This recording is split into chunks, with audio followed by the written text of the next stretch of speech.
Magandang umaga po sa ating lahat, mga kapatid. Magandang umaga, Father. Araw ng Sabado sa ika-11 na linggo sa karaniwang panahon, kapistahan ng pag-aakyat kay Maria sa langit. Ika-4 na misteryo ng luwalhati. Matapos ang kanyang pagsasakripisyo, matapos ang lahat ng kanyang pinagdaanan bilang tapat at mabuting lingkod ng Diyos, sa ginantimpalaan, iniakyat sa langit noong siya'y namatay. Hindi nagdanas ng pagkabulok ang kanyang katawan, bagkus ito'y iniakyat. Magandang malaman at bigyang diin na sa pagitan ng ating Panginoong Hesus at ng ating mahal na inang si Maria, magkaiba sila ng biyayang tinanggap mula sa Ama. Ang ating Panginoong Hesus ay umakyat sa langit sa kanyang kapangyarihan. Walang anumang tulong na tinanggap. Siya mismo sa kanyang kapangyarihan ang umakyat sa langit. Samantalang si Maria na ating ina, may tulong mula sa Diyos kung papaanong siya'y iniakyat sa langit. Ito ang malaking pagkakaiba sa naging karanasan ng ating Panginoong Hesus at ng ating inang si Maria. Talagang babaeng bukod na pinagpala sa lahat.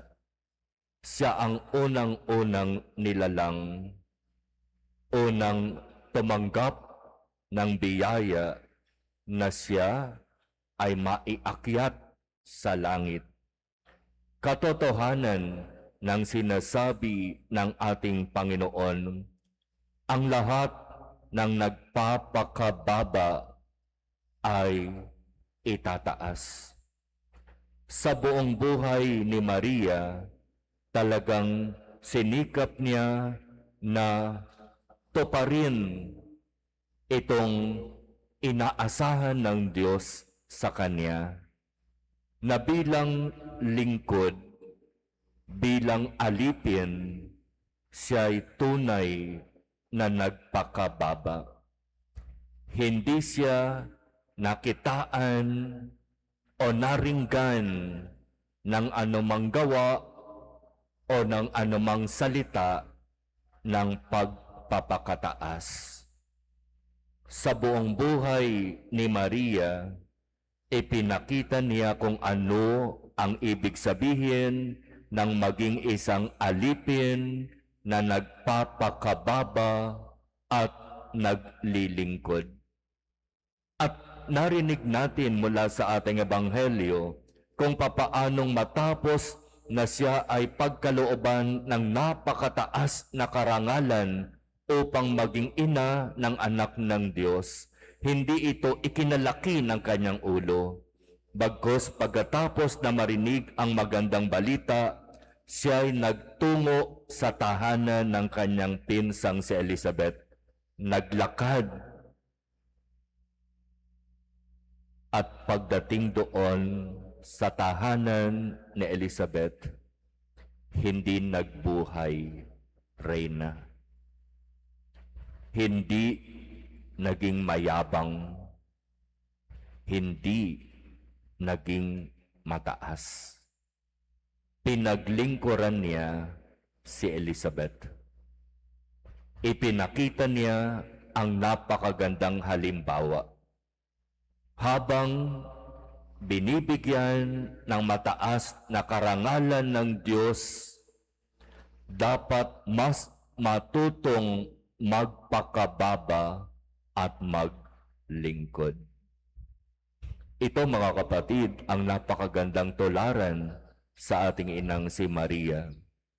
Ang kanyang halimbawa ang dapat nating tularan, sapagkat sa kanyang halimbawang ito, siya'y pinagpala at iniakyat sa langit.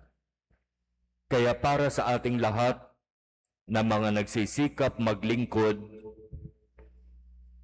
ang tunay na paglilingkod ay nasa pagpapakababa. Ang tunay na paglilingkod ay ipinakita sa atin ng ating inang si Maria. At ito rin ay ipinakita ng ating Panginoong Hesus. Naparito ako hindi upang paglingkuran, kundi upang maglingkod.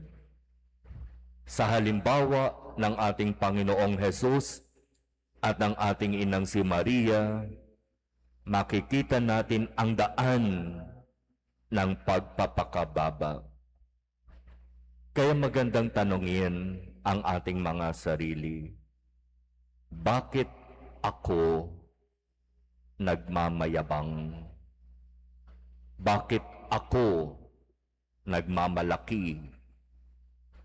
Bakit pinipilit kong itaas ang aking sarili habang si Jesus na Diyos, si Maria na ating ina, mas pinili ang magpakababa. Mas pinili ang maglingkod. Ito mga kapatid, ang ilagay natin sa ating isip, ang ilagay natin sa ating mga puso, at ang sikapin nating isabuhay. Para sa mga palaging nagsisimba at sa mga kapwa lingkod, matularan nawa natin ang halimbawang ito ng ating inang si Maria upang katulad niya, tayo rin ay tumanggap ng napakalaking biyaya na makarating sa kaharian ng Ama, kung saan doon makakamit natin ang walang hanggang kapayapaan at kaligayahan.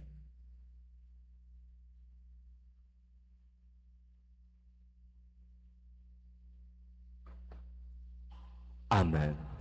Tumayo po.